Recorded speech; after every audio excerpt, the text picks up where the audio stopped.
এক ব্যক্তি বনু ইসরাইলের সে এত বেশি পাপ করেছিল যে তার সন্তানদেরকে বলেছে আমার মৃত্যুর পরে আমার লাশটাকে পুড়িয়ে ফেলবে, ছাইগুলো অর্ধেক বাতাসে ভাসিয়ে দিবে, অর্ধেক ছাই সমুদ্রে ভাসিয়ে দিবে। ঠিক আছে, এটা তো হাদিস আপনারা জানেন, ওলামা কেরাম যারা আছে। এখন সন্তানরা তাই করেছিল। আল্লাহ পাক তাকে আবার জীবিত করে বলেছেন যে কেন এই কাজ করেছিল। সে বলেছে মিন খাশিয়াতিকা ইয়া রাব্বি, আল্লাহ তোমার ভয়ে কাজ করেছি। ওয়া আনতা আ'লামু মিন্নি, আপনি আমার চেয়ে ভালো জানেন যে আমি আপনার ভয়ে করেছি না অন্য কোনো কারণে করেছি। আল্লাহ পাকের ভয়ে সে এমন একটা কাজ করেছে যে কাজটা কিন্তু মনে হচ্ছে কুফরি, কারণ সে মনে করছে আল্লাহ তাকে আবার পুনরুত্থিত করতে পারবে না। তাই সন্তানদেরকে বলছে আমাকে পুড়িয়ে ছাইটাই ভাসিয়ে দিস। আল্লাহ পাক বলছেন কেন করেছো? সে বলছে তোমার ভয়, আল্লাহ তোমার ভয় করেছে। আল্লাহ পাক তাকে বললেন তুমি যদি আমার ভয়েই করে থাকো, আর হ্যাঁ তুমি আমার ভয়েই করেছিলে, আজকে আমি তোমাকে মাফ করে দিলাম। যা সেই ব্যক্তি বলেছিল আমার চেয়ে বড় পাপ কেউ করে নাই, আল্লাহ যদি আমাকে ধরতে পারে তাহলে খবর আছে। তার মানে তার ধারণা আল্লাহ তাকে ধরতে পারবে না, এটা কিন্তু কুফরি আকীদা। তারপরে আল্লাহ পাক তাকে কিন্তু মাফ করলেন। কেন? সে বলছে আল্লাহ আমি শুধু আপনার ভয়েই কাজটা করেছি, আপনি খুব ভালোই জানেন আমি আপনার ভয় করেছি কি। এই যে ভিতরের পরিশুদ্ধতার কারণে আল্লাহ বাইরের গোনাটা মাফ করে দেবে। আমার কথা মানে বুঝতে পারছেন? মানে ভিতর যদি পরিষ্কার হয়, পরিচ্ছন্ন হয় এবং আকীদা ঠিক থাকে, তাসকিয়া ঠিক থাকে, আমল অল্প হলেও ইনশাআল্লাহ জান্নাতে যাবো। খুশি হন নাই? একবার বলেন সুবহানাল্লাহ। এবার আসেন কিভাবে এটা অর্জন করতে পারি। এক নম্বর, তাসকিয়া বা আত্মশুদ্ধি অর্জনের প্রথম কাজ হচ্ছে, সর্বপ্রথম কাজ সেটা হলো নিজেকে নিয়ে ফিকির করবেন, অন্যের ফিকির বাদ দিবেন। কি বললাম ভাই? নিজেকে নিয়ে ফিকির করবেন, অন্যের ফিকির আপাতত বাদ দিবেন। আজকে থেকে আগে ফিকির হবে কাকে নিয়ে? নিজেকে নিয়ে। আমি দলিল দিচ্ছি, এমনি কথা বলছি। আল্লাহ পাক বলছে সূরা মাইদা আয়াত নাম্বার 105, সূরা মাইদা আয়াত নাম্বার 105, আল্লাহ পাক বলেন ইয়া আইয়ুহাল্লাযীনা আমানু, হে মুমিনগণ, আলাইকুম আনফুসাকুম লা ইয়াদুররু মান দাল্লা ইন ইহতাদাইতুম ইলাল্লাহি মারজিউকুম জামিআন ফায়ুনাব্বিউকুম বিমা কুনতুম তা'মালুন। আল্লাহ পাক বলেন হে মুমিনগণ, হে তোমরা যারা ঈমান এনেছো, আলাইকুম আনফুসাকুম, আগে তোমরা নিজেরা নিজেদের নফসের খবর নাও। কি বলেন আল্লাহ পাক? নিজেরা নিজেদের নফসের খবর নাও। লা ইয়াদুররু মান দাল্লা ইন ইহতাদাইতুম, কেউ যদি পথভ্রষ্ট হয়ে যায় এতে তোমার কোনো ক্ষতি নাই, আগে নিজের খবর নাও, নিজের নফসের খবর। তাহলে প্রথম কাজ কি ভাই? আমার সাথে বলেন। এবার নিজের নফসের একটু খবর নেই ভাই, আমার সাথে বলেন দেখি। কার কার বয়স এখানে 20 বছর ক্রস করেছে? হাত তোলেন, হাত নামান। এবার কার কার বয়স 30 বছর ক্রস করেছে? কার কার বয়স 40-50 ক্রস করেছে? আচ্ছা এবার হাত নামান। এবার আজকে বাসায় গিয়ে ঠান্ডা মাথায় আমার এই কথাটা শুনবে। জাদনান ভাই ঢাকা থেকে 6 ঘন্টা জার্নি করে আসছিল, আইসা আমার এই কথাটা বইলা গেছে। কি বলছে? এই যে 30 বছর, 20 বছর, 40-50 বছর আপনার জীবন থেকে চলে গেছে, একটু চোখ বন্ধ করে আজকে বাসায় গিয়ে আপনি চিন্তা করবেন নিজের নফসের খবর কিভাবে নেবেন সেটা বলছে। চিন্তা করবেন যে এই 40 বছরে, 30 বছরে আপনি 30 দিন জামাতের সাথে নামাজ পড়েছেন কিনা। মন খারাপ করলেন? আত্মশুদ্ধি এবং আত্মসমালোচনা এভাবেই করতে হয়। চিন্তা করবেন 30টা রোজা যে আমার জীবনে চলে গেল, আমি সব বছর প্রত্যেকটা রোজা রেখেছিলাম কি না। চিন্তা করবেন এই 30 বছরে আপনি বেশি না ভাই 30টা সূরা পড়েছেন কিনা, 30 দিন কোরআন নিয়ে বসেছেন কিনা, 30টা আয়াত আপনি মুখস্থ করেছেন কিনা।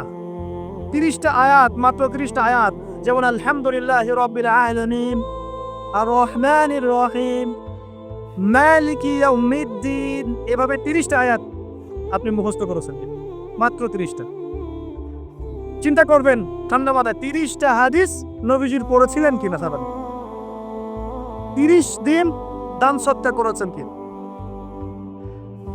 মানুষকে সৎ কাজে আদেশ করেছেন কিনা, একটু আল্লাহর রাস্তায় সময় দিয়েছিলেন কিনা, মানুষকে অসৎ কাজে বাধা দিয়েছিলেন কিনা, দিন প্রচারের জন্য কিছু একটা করেছিলেন কিনা, একটা বই লিখেছিলেন কিনা, একটা লেকচার দিয়েছিলেন কিনা, মিম্বরে দাঁড়িয়ে একটা খুতবা দিয়েছিলেন কিনা, একটা হালাকায় বসে মানুষকে কিছু ভালো নসিহত করেছিলেন কিনা, মিসকিনকে খাইয়েছিলেন কিনা, এতিমখানায় 30টা টাকা দান করেছিলেন কিনা, মসজিদ মাদ্রাসায় দিনের খেদমতের জন্য কিছু করেছিলেন কিনা।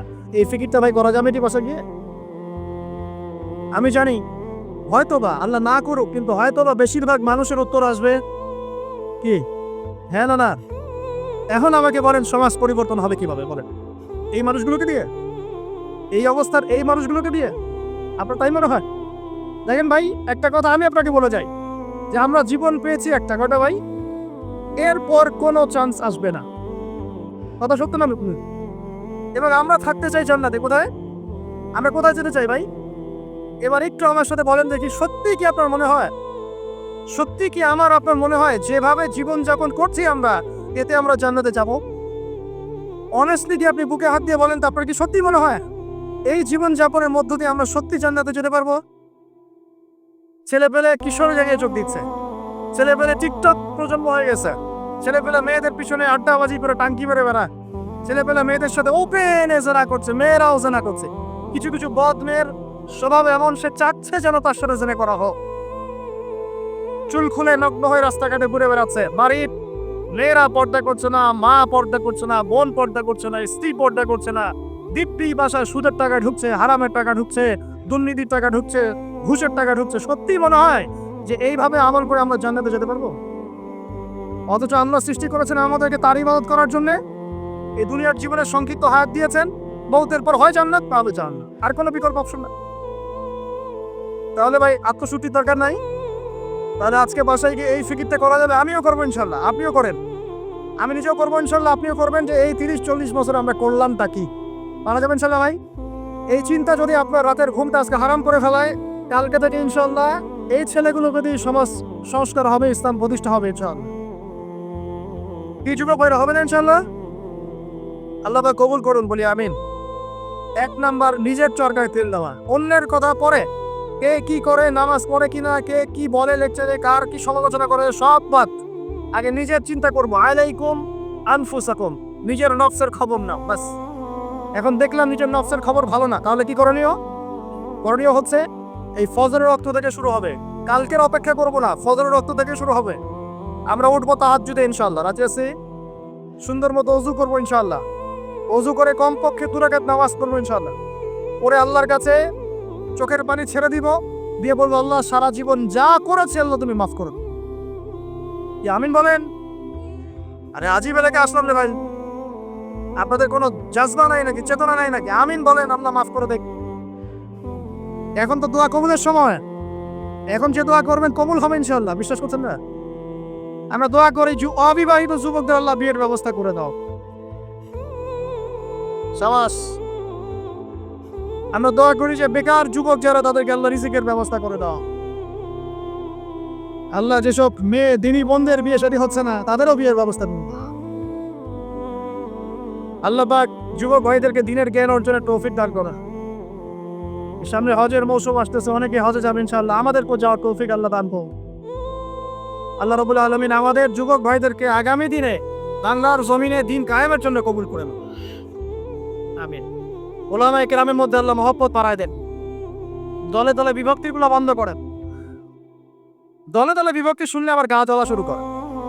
এই জন্য অনেকে আমাকে একটু রাগ করেন আমার সাথে, এসে আমার সাথে দলীয় পরিচয় দিবেন না, আমি অমুক দল করি, তমুক দল করি।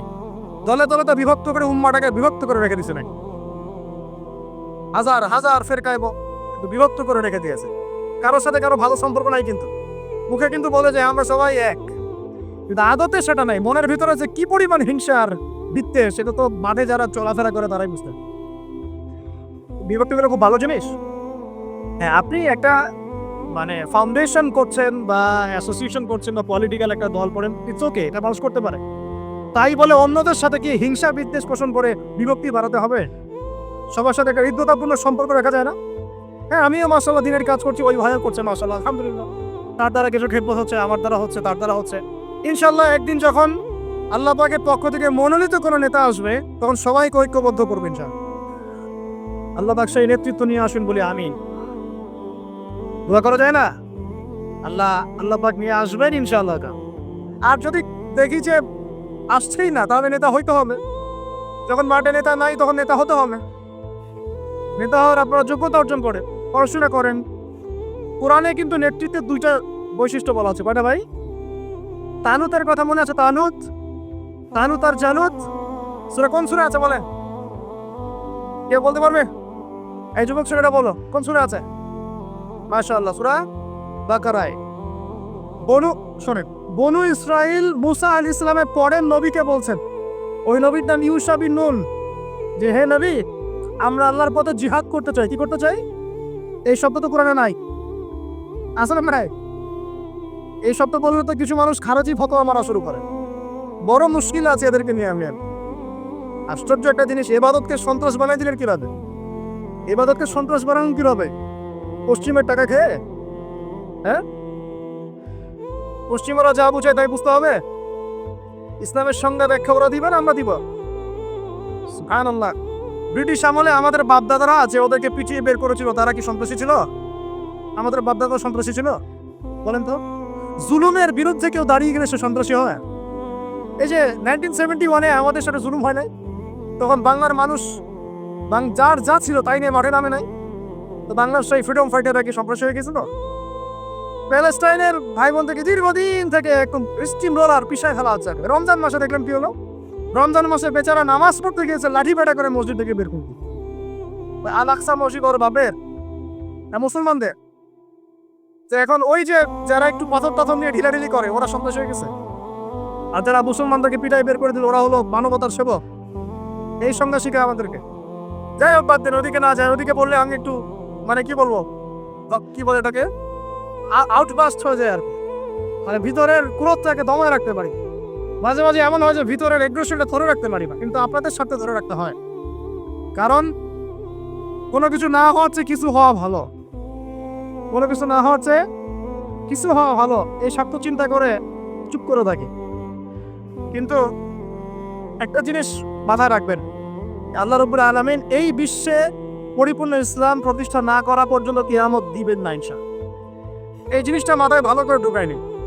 এরপরে ইসলামের এগেইনস্টে যা করা করতে থাকেন, আল্লাহ এটা করবেন ইনশাআল্লাহ, কোনো সন্দেহ নাই। লা শাক্কা ফীহি, এর মধ্যে কোনো সন্দেহ।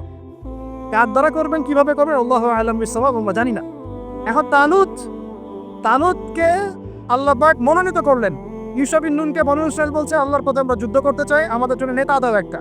তখন ইউশা বিন নুন বলছে আমি যদি নেতার জন্য দোয়া করি, তোমরা তো আমার পৃষ্ঠপোষণ করে পালায় যাবা, তোমাদেরকে চিনি ভালো করে, আমরা তোমাদেরকে খুব ভালো করে চিনি। তখন বনু ইসরাইল বলছে না, আমরা এটা করবো না। কেন করবো? ওয়াকাদ উখরিজনা মিন দিয়ারিনা, সালাসালা বাকারায়, আমাদেরকে আমাদের ঘর বাড়ি থেকে বের করে দেওয়া হয়েছে, আমরা কেন পিছিয়ে পড়বো? তখন আল্লাহর কাছে তিনি দোয়া করলেন, আল্লাহ পাক তালুতকে নেতৃত্ব দিলেন। কাকে? তালুত। আর এই যে তালুতকে নেতৃত্ব দিয়েছেন, এই নেতৃত্ব দেওয়ার পর আল্লাহ পাক বললেন যে তালুতকে আমি দুইটা স্পেশাল গুণ দিয়েছি। কয়টা ভাই? তার মানে নেতৃত্বের স্পেশাল গুণাবলী কয়টা? একটা হচ্ছে জিসমান, তালুতকে আমি দিয়েছিলাম শারীরিক শক্তি, ফিজিক্যাল স্ট্রেংথ, শারীরিক শক্তি। আর এখন বহু নেতা সমাজে দেখাতে হাঁটতেই পারে না। নেতা হওয়ার আগে আগে ফিজিক্যালি স্ট্রং হতো, তাই না ভাই? ফিজিক্যালি স্ট্রং না হতে পারলে নেতৃত্ব দিতে পারে? ফিজিক্যাল স্ট্রেংথ হচ্ছে প্রথম শর্ত। সে সুস্থ ছিল এবং শারীরিকভাবে অনেক শক্তিশালী ছিল। কে? কার কথা বলছি? যুগে যুগে সমস্ত নেতৃত্ব দেখেন। ওমর ইবনুল খাত্তাব শারীরিকভাবে দুর্বল ছিল, ফিজিক্যাল স্ট্রেংথ ছিল কি কোনটা? স্ট্যামিনার কেমন ছিল? আলী রাদিয়াল্লাহু আনহু শারীরিকভাবে কি দুর্বল ছিল? উসমান, আবু বকর রাদিয়াল্লাহু আনহুমা, তারা কি দুর্বল ছিল? নবী সাল্লাল্লাহু আলাইহি ওয়াসাল্লাম নিজে দুর্বল ছিলেন? 40 জন পুরুষের শক্তি তার গায়ে ছিল। কতজন ভাই? আরে আল্লাহু আকবার। 40 জন পুরুষের শক্তি তার গায়ে ছিল। তারপরও তিনি কোনোদিন কারো গায়ে থাপ্পড় দেন নাই, কারণ নিজের উপর আঘাত আসলে তিনি মাফ করে দিতেন। শুধু একটা যুদ্ধে তিনি তীর নিক্ষেপ করেছিলেন, ওই তীর এক কাফেরের গলার পাশ দিয়ে চলে গেছে, ওতেই তার মৃত্যু হয়ে গেছে। ওতেই নবী সাল্লাল্লাহু আলাইহি ওয়াসাল্লামের মনেও যদি কষ্ট দিত, আল্লাহ পাক তাকেও পাকড়াও করতেন আযাব থেকে। নবীজি না বললেও আল্লাহ পাক তাকে পাকড়াও করতেন। যাই হোক, তাহলে তালুতকে প্রথম যে গুণাবলী দেওয়া হয়েছে নেতৃত্ব, সেটা কি? জিসমান, শারীরিক শক্তি। তার মানে এখন যারা এটা হতে চান, আগে ফিজিক্যালি স্ট্রং হবেন, ভালো ভালো খাওয়া দাওয়া করবেন, হালাল টাকায়, হারাম টাকায় না, জিম করবেন, হ্যাঁ, বক্সিং টক্সিং প্র্যাকটিস করবেন, রেসলিং খেলবেন, হ্যাঁ, কুস্তি করবেন, মানে ফিজিক্যালি স্ট্রং হওয়ার চেষ্টা করবেন। আর এইগুলো করা তো ভালো টিকটক চালানোর চাইতে। সকালে উঠে যদি আমরা একটু গ্রাউন্ড দিয়ে দৌড়াদৌড়ি করি, মাঠে ফুটবল খেলেন বা একটু ফিজিক্যাল কসরত করেন, জিম করেন, কাজটা ভালো না? এটা ওই টিকটক আছে ভালো না? বসে বসে ফেসবুক উঠানো আর এই যে পর্ন দেখাচ্ছে ভালো না? এই জন্য বলি এগুলো ভালো, এগুলো করেন, তা ওইগুলোতে যায়। এটা হলো 1 নম্বর জিসমান, মানে ফিজিক্যাল স্ট্রেংথ। 2 নম্বর ইলমান, জ্ঞান। কি লাগে ভাই তাহলে? দুইটা, একটা জিসম, একটা ইলম। এখন আমাদের এই দুইটা না থাকলেও চলে, খালি জনগণ বললেই হলো যে আপনার চরিত্র ফুলের মতো পবিত্র, তাই না ভাই? এই দুটার একটা না থাকলেও চল। আল্লাহ পাক আমাদের সবার উপরে এমন এমন সব ব্যক্তিত্ব নিয়ে আসুন যাদেরকে আল্লাহ পাক শারীরিক শক্তি এবং জ্ঞানের শক্তি দান করছে। বলি আমিন। দয়া করতে সমস্যা আছে? যাকেই নিয়ে আসুক, সে যদি ফিজিক্যালি শক্তিশালী হয়, তার মধ্যে জ্ঞান থাকে, সে ইসলাম প্রতিষ্ঠা করে, আমার কোনো সমস্যা আছে? কোনো সমস্যা না। আমরা দোয়া করবো আল্লাহ পাক তাকে দীর্ঘমেয়াদী হায়াত দারাজ করুন। আমিন। আর যদি দেখি যে কোনো নেতাই নাই, তাহলে নেতা হতে হবে। কি হতে হবে? আল্লাহ পাক তৌফিক এনায়েত করুন। আমাদের যুবক ভাইদেরকে আল্লাহ কবুল করুন। আমিন। তাজকিয়া অর্জন হচ্ছে সমাজ পরিবর্তনের মূল জিনিস। আর এই তাজকিয়া অর্জনের জন্য প্রথম কাজ হলো নিজের চরকায় আলাইকুম আনফুসাকুম, নিজেকে নিয়ে ভাবুন, নিজেকে নিয়ে ভাবুন, বাস নিজেকে নিয়ে ভাবুন, নিজের কবরকে নিয়ে ভাবুন, আপনার আমলনামা নিয়ে ভাবুন, এই বিগত জিন্দেগিতে কি করেছে এটা ভাবেন, সামনের জীবনে কি করতে পারি এটা। এখন মনে করেন আপনি চিন্তা করলেন যে না, আমার জীবনে ভালো কাজ খুব কম আছে, আপনার বলে গিয়েছিল, আমি মিলিয়েছি খাতাগুলো নিয়ে, দেখলাম ভালো কাজ খুব বেশি নাই। এখন কি করতে হবে আপনাকে? প্রথম কাজ আমার সাথে বলেন আস্তাগফিরুল্লাহ। বায়াত করাচ্ছি, বায়াত বলেন আস্তাগফিরুল্লাহ আল্লাযী লা ইলাহা ইল্লা হুয়াল হাইয়ুল কাইয়্যুম ওয়া আতুবু ইলাইহি। আল্লাহ, আমরা বিগত জীবনে যে পাপগুলোই করেছি, আল্লাহ আমাদেরকে মাফ করুন এবং আগামী পুরো জীবনে আমাদেরকে কোরআন সুন্নাহ মেনে চলার তৌফিক দান করা যাবে ইনশাআল্লাহ। এখন থেকে আর 5 ওয়াক্ত নামাজ ছাড়বো না ইনশাআল্লাহ। রাজি আছি? সম্ভব হলে জামাতে পড়বো, যদি জামাত কোনো কারণে পড়া পসিবল না হয় অন্তত পক্ষে বাসায় পড়বো ইনশাআল্লাহ। প্রতিদিন 5 টাকা 10 টাকা হলেও দান খয়রাত করবো ইনশাআল্লাহ। প্রতিদিন একজনকে হলেও দাওয়াত দিব ইনশাআল্লাহ। প্রতিদিন একটা করে ভালো কাজের আদেশ করবো ইনশাআল্লাহ। একটা করে হলেও খারাপ কাজে নিষেধ করবো ইনশাআল্লাহ। প্রতিদিন একটা পৃষ্ঠা করে হলেও কোরআন পড়বো ইনশাআল্লাহ।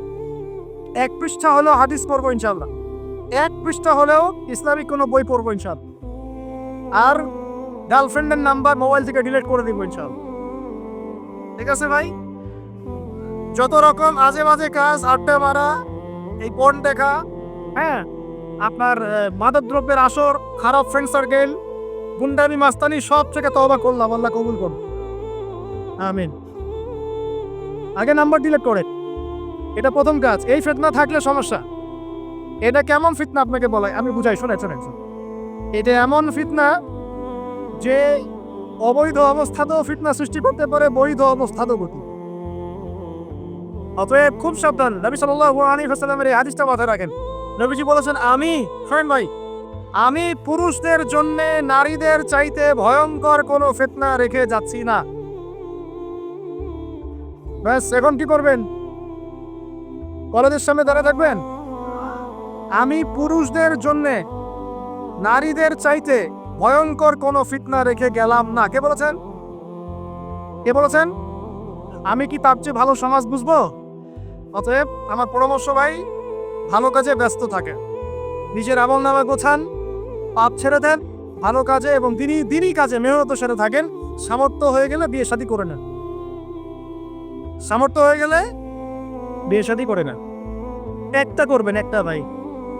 অনেক আলেম এখন অনেক কথাই বলছে, ঠিক আছে, আমি পরামর্শ দিচ্ছি, একটাই কইরেন, একটাই। এখানে একটা আবেগী কথা বলি, আবেগী কথাটা শোনেন। যদি প্রথমত আপনি রিজিকের সোর্স তালাশ করবেন, এরপর আল্লাহর কাছে সিজদায় কান্নাকাটি করবেন, আল্লাহকে বলবেন, আল্লাহ আমার জন্য উপযুক্ত, যে আমার জীবনে আসলে দুনিয়া আখিরাত দুটোই সুন্দর হয়ে যাবে। আল্লাহ এমন কোন মেয়ে বা স্ত্রী আল্লাহ তুমি আমার জীবনে এনে দাও, এই দোয়া আল্লাহর কাছে করে। এরপর যখন পাত্রী যদি পছন্দ হয়ে যায়, যে না সব দিক থেকে মাশাআল্লাহ তাকে পারফেক্ট মনে হচ্ছে, আপনি যদি মন থেকে তাকে ভালোবাসা শুরু করেন, ডানেও দেখবেন না আর বামেও দেখবেন না, ব্যাস তাকে নিয়ে জীবন কাটিয়ে দেবেন। বলা যাবে ইনশাআল্লাহ। এখনকার সমাজে এটা একটা সমস্যা, কেউ কাউকে নিয়ে সন্তুষ্ট থাকতে পারছেন। স্বামী স্ত্রীকে নিয়ে না, স্ত্রী স্বামীকে নিয়ে। এই সমস্যাটা দূর হবে এভাবে। আর মনে রাখবেন, এটা সাহাবীদের যুগ নয়, এটা কাদের যুগ নয়। আপনিও সাহাবী নন, আপনার স্ত্রীও কিন্তু মহিলা সাহাবী নন। আপনিও সাহাবী নন, আপনিও তাবেঈ নন, আপনিও আইম্মায়ে কেরামের যুগের মানুষ নন, আর আপনার স্ত্রীও তাদের মতো নন। অতএব আমার আপনার মধ্যে যেমন 1000টা ত্রুটি থাকতে পারে, তার মধ্যেও থাকবে। অতএব এটাকে একটু সবরের সাথে মার্জনা করে করে চলতে হবে। আল্লাহ পাক তৌফিক দান। তবে এক পর্যায়ে যদি এমন দেখা যায় যে এই ফিতনার কারণে আপনি দিন থেকে বিচ্যুত হয়ে যাচ্ছেন, তখন আপনি দিনকে বেছে নেবেন, ফিতনাকে বেছে নেবেন। কথা বুঝতে পারছেন নাই? আল্লাহ তৌফিক দান করুন। এগুলো গোল্ডেন নসিহত, এগুলো ওঠেন বসন করে আপনি শুনতে পারবেন না।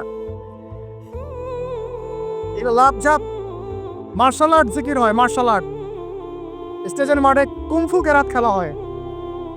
সুবহানাল্লাহ, কি যা হয়, কত কি যা হয়। কতগুলোকে দেখেছি আমি ওয়াজ মাহফিলের এই সিজনে বাস ধরেও ছোলাছুলি শুরু করছে। জানি না এগুলো কোথায় পাইছে, আল্লাহ ভালো জানেন।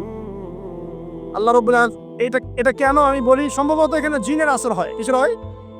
সম্ভবত জিন বলতে কিন্তু কিছু আছে, আপনি জানেন কিনা? মানুষের উপর ভর করে, কিন্তু জিন কিন্তু মানুষের উপর ভর করতে পারে, আর মেয়েদের উপর বেশি ভর করে।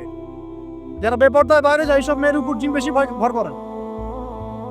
তো এগুলো থেকে বাঁচার জন্য দৈনন্দিন জিকির আজগার করতে হয়। সকাল সন্ধ্যায় অনেক জিকির আজগার মাসুম দোয়া কালাম আছে, এগুলো করতে হয়। যেমন আয়াতুল কুরসি জানা আছে তো? আলহামদুলিল্লাহ, আয়াতুল কুরসি পড়লে শয়তান কাছে আসবে না ইনশাআল্লাহ। সূরা ফালাক নাস ইখলাস জানা আছে তো? সকাল সন্ধ্যায় 3 বার করে ইনশাআল্লাহ। সূরা বাকারার শেষের 2 আয়াত জানা আছে? রাত্রেবেলা একবার। প্রেসক্রিপশন দিচ্ছি, এগুলো বিনা হাদিয়াতে প্রেসক্রিপশন দিচ্ছি। এগুলো কবিরাজের কাছে নিতে গেলে ও তো হাতিয়ে নিবে, আর ডাক্তারের কাছে গেলে বলবে অ্যান্টি ডিপ্রেশন একটা ওষুধ দিয়ে দিন, ঘুমের একটা ওষুধ খাও, ঠিক হয়ে যাবে, রিল্যাক্স। কিন্তু সব রোগের ট্রিটমেন্ট মেডিকেল সায়েন্স করতে পারে না। রুকিয়া, বদনজর, জাদুগ্রস্ততা, সেহের, এগুলোর ট্রিটমেন্ট মেডিকেল সায়েন্স করতে পারে না। এগুলো ট্রিটমেন্ট কোরআন করবে, হাদিস করবে, দোয়া কালাম করবে। ট্রিটমেন্ট কি? আগে আপনাকে পবিত্র থাকতে হবে, পাক পবিত্র থাকতে হবে, ওযু অবস্থায় থাকার চেষ্টা করতে হবে, ডেইলি ফরজ ওয়াজিব আদায় করতে হবে, পর্দা মেনে চলতে হবে, কুরআন তেলাওয়াত করবেন, স্পেশালি এই আয়াতগুলোকে বারবার তেলাওয়াত করবেন। সূরা ফালাক, সূরা নাস, সূরা ইখলাস, আয়াতুল কুরসি, সূরা বাকারার শেষের 2 আয়াত, সূরা হাশরের শেষের 3 আয়াত। আর একটা বড় অস্ত্র বলে দেই, এটা পড়লে শয়তান বাপ বাপ করে দূরে চলে যাবে ইনশাআল্লাহ। দাজ্জালও যদি আসে, সেও দূরে চলে যাবে ইনশাআল্লাহ। বলে দিব সূরা কাহফ এর প্রথম 10 আয়াত। সূরা কাহফের যত বড় জিন শয়তান হোক না কেন, ইবলিসের বাপও যদি আসে, সূরা কাহফের 10 আয়াত করবেন, সে দূরে চলে যাবে। বিশ্বাস করছেন না? ইভেন এই যে করোনা ভাইরাস চলেছিল না মাঝখানে, ওই সময় কিন্তু আমরা দেশে সফর করেছি। লক্ষ বলবো না, বেশি হয়ে যাবে, হাজার হাজার মানুষের সাথে মোসাফাও করেছি। এই যে এখানে আসলাম, অনেকে মোসাফা করলেন, যাওয়ার সময় করবেন কিনা? এই যে বললো যে হাত মিলানো যাবে না, বললো না বাজে নাকি? সবার মুখে পট্টি থাকবে, হাত মেলানো যাবে না, তাই না? করোনার সময় আমরা এভাবে ঘুরেছি, একদিনও জ্বর হয়নি, আলহামদুলিল্লাহ। কিছু করেছি আর করি নাই, প্রতিদিন সূরা কাহফের 10 আয়াত পড়েছি। নিজেই কথা বললাম, এরকম কাজ হয় তো? প্রতিদিন সূরা কাহফের 10 আয়াত পড়েছি। আমি বলছি না এটাই পড়েন, এটাই পড়া সুন্নাত, এটা বলছি না। ব্যক্তিগতভাবে এটার উপর আমল করেছিলাম, আলহামদুলিল্লাহ, আল্লাহ ভাই হেফাজত করেছে। অনেকে সূরা ওয়াকিয়া তেলাওয়াত করেন রাত্রেবেলা, সূরা ওয়াকিয়া তেলাওয়াত করার বদৌলতে রিজিক বাড়ে, রিজিক প্রশস্ত হয়। অনেকে আত্মীয়তার সম্পর্ক বজায় রাখেন, রিজিক প্রশস্ত হয়। অনেকে চাষতের নামাজ পড়েন, ওই যে 2 রাকাত সালাতুদ দুহা আদায় করেন, এর বদৌলতে দেখা যায় রিজিক প্রশস্ত হয়। অনেকে ওযু অবস্থায় থাকেন, রিজিক প্রশস্ত হয়। এক এক মানুষকে আল্লাহ এক একটা আমলের ওসিলায় আল্লাহ পাক তার মঞ্জিলের মাকসুদে পৌঁছায় দেন। তো আলহামদুলিল্লাহ, এটা একটা অস্ত্র। আল্লাহ পাক আপনাদের সবাইকে সূরা কাহফের উপর আমল করার তৌফিক দান করুন, আমিন। তো প্রিয় ভাই, শেষ করতে হবে, লম্বা করব না, আস্তে আস্তে পুড়িয়ে নিচ্ছি। 1 নাম্বার কি কাজ? আত্মশুদ্ধি অর্জনের জন্য ভাই, নিজের চরকায় মানে নিজের নফসের খবর নিব, অন্যের কথা পড়ে আগে নিজে 5 ওয়াক্ত নামাজ পড়বো, নিজে রোজা রাখবো, নিজে যাকাত দিব, নিজে ইসলামের উপর প্রতিষ্ঠা থাকবো ইনশাআল্লাহ। এটা 1 নাম্বার। 2 নাম্বার, তাজকিয়া অর্জনের 2 নাম্বার কাজ হচ্ছে নিজের পরিবারে ইসলাম প্রতিষ্ঠা করা। কি বললাম বলেন? কেন বললাম? কারণ নিজের পরিবারে যদি ইসলাম প্রতিষ্ঠা না করতে পারি, অন্যের মূর্খতা এবং অনইসলামিক কাজের কারণে আমি ইফেক্টেড হয়ে যাব। তাই নিজের পরিবারের মধ্যে ইসলাম প্রতিষ্ঠা করার চেষ্টা করতে হবে। আল্লাহ পাক তৌফিক দান করুন, বলি আমিন। আল্লাহ পাক সূরা তাহরিমের 6 নম্বর আয়াতে বলেছেন যে কু আনফুসাকুম, নিজে জাহান্নামের আগুন থেকে বাঁচো, ওয়া আহলিকুম নারা, তোমার পরিবারকে জাহান্নামের আগুন থেকে বাঁচাও। পরিবার আছে কার কার? হাত তুলেন দেখি। মাশাআল্লাহ, সবাই তো আছে। পরিবার মানে কি? স্ত্রী সন্তান কার কার আছে? হাত তুলেন। আচ্ছা, হাত নামা। দেখেন, বাবা মা এগুলো পরিবারের অন্তর্ভুক্ত বিষয়, কিন্তু বাবাকে আপনি শাসন করতে পারবেন না, মাকে আপনি শাসন করতে পারবেন না, তাকে আপনি নসিহত করতে পারবেন, দাওয়াত দিতে পারবেন। আর আপনার আন্ডারে যারা আছে, আপনার স্ত্রী, আপনার সন্তান, এরা হচ্ছে পরিবারের অন্তর্ভুক্ত, আপনার কাছের, এদের উপর আপনি শাসন চালাতে পারবেন।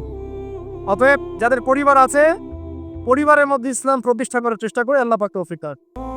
একটু বসেন ভাই, বিশৃঙ্খলা করেন না, আমরা গুটিয়ে নিচ্ছি, এখনই গুটিয়ে নিচ্ছি। আর কিছু প্রশ্ন আছে, দিয়ে শেষ করব।